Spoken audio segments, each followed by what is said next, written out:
Welcome to The Explainer. You know, it's wild. Most New Year's resolutions completely crash and burn by like the second week of February.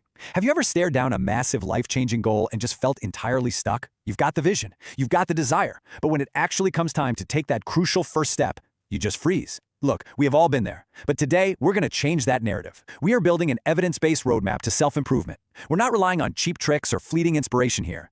Instead, we're diving into the hard science of how to architect our own actions so we can master our habits and motivation once and for all.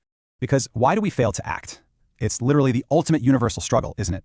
We know exactly what we need to do, but instead of doing it, we just stare at our running shoes or that blinking cursor on a blank document, and we do absolutely nothing. That gap between knowing and doing can feel like an absolute chasm. Framing this correctly is super vital because bridging that gap between intention and action, that is the core problem we're solving today. It's not about a lack of willpower, guys. It's about a lack of structural design. Okay, let's dive into this. Here is our masterclass blueprint for today. 1. The architects of action.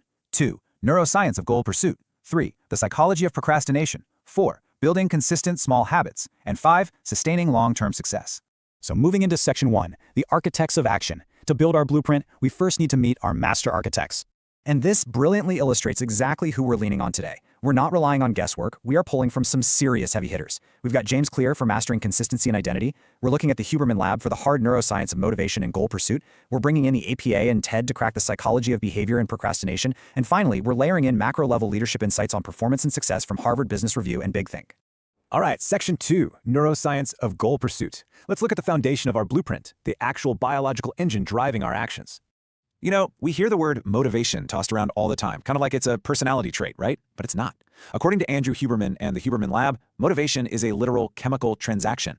The neuroscience of motivation is the evidence-based study of our brain's biological mechanics. It's looking at how neural pathways, driven in large part by dopamine, physically propel us toward goal pursuit, learning, and behavior. Huberman shows us that our brains literally process the pursuit of goals through these distinct, hardwired neurological systems. So the big takeaway here, motivation is a biological engine. It is not magic. Honestly, if you're waiting for some mystical wave of inspiration to just wash over you, you're going to be waiting forever. It's deeply rooted in our biology. It's an evidence-based science that we can actually learn to harness for action. If you start treating your brain like a mechanical system that just requires specific triggers and fuel, everything changes. When you feel driven, that is a biological process happening right inside your skull. Which brings us to section 3, the psychology of procrastination. Now we're shifting focus to the psychological walls we hit when we actually try to act. Now, what's really interesting about this slide is the contrast. We basically have a war happening inside of us.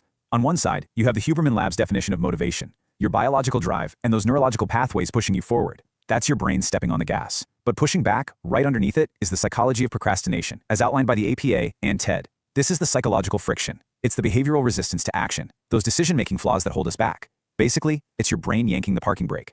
And to release that parking brake, we really have to look closely at these psychological blocks. The American Psychological Association and the experts at TED make a super vital point here. Procrastination is not laziness. Let me repeat that. It's not laziness. It is an emotion regulation problem. We delay because understanding our behavior reveals that a task might trigger an intense fear of failure, or maybe just sheer overwhelm.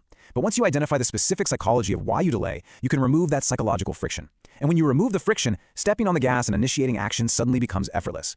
Let's move to section 4, building consistent small habits, and see how this builds a bridge between understanding our brain's resistance and actually taking decisive daily steps. This brings us straight to the brilliant insights of James Clear. Consistency reshapes your identity. This is such a powerful concept. You see, taking action isn't just about checking off a chore. Clear points out something truly profound. You aren't just going for a run. By doing it consistently, your internal identity actually shifts. You literally become a runner. When you engage in practical habits day after day, you change who you are on a fundamental level, becoming the kind of person who achieves those goals naturally. The Productivity Game channel breaks Clear's atomic habits down into 3 wonderfully clear, sequential steps. Step 1, identify the desired behavior. Step 2, build a habit so small it's laughably easy. Seriously, you don't start by running a marathon, you start by literally just lacing up your shoes every morning. And step 3, let that repetition foster lasting identity change. You're constructing a daily routine that effectively bypasses that nasty procrastination friction we talked about earlier. Now for the roof of our blueprint. Section 5, sustaining long-term success. Let's take these daily habits and scale them up into lifelong achievement and leadership. So, the crucial point is this. When we synthesize the macro-level leadership insights from Big Think and the Harvard Business Review, it reveals a fundamental truth about the psychology of success. High performance isn't about burning bright and then burning out. It's about maintaining consistency over time. By automating your basic actions through tiny habits, you literally free up your brain's cognitive energy for complex problem solving. And that is exactly how top leaders maintain incredible performance and productivity over the long haul. All right, your blueprint is drawn. You understand the biological engine. You know exactly how to release the psychological parking brake, and you've got the blueprint for tiny habits that forge long-term success. The science is on your side, and the architects have given you the plans. But as we know, plans require a builder. So I leave you with one final question to think about today. What is your first step?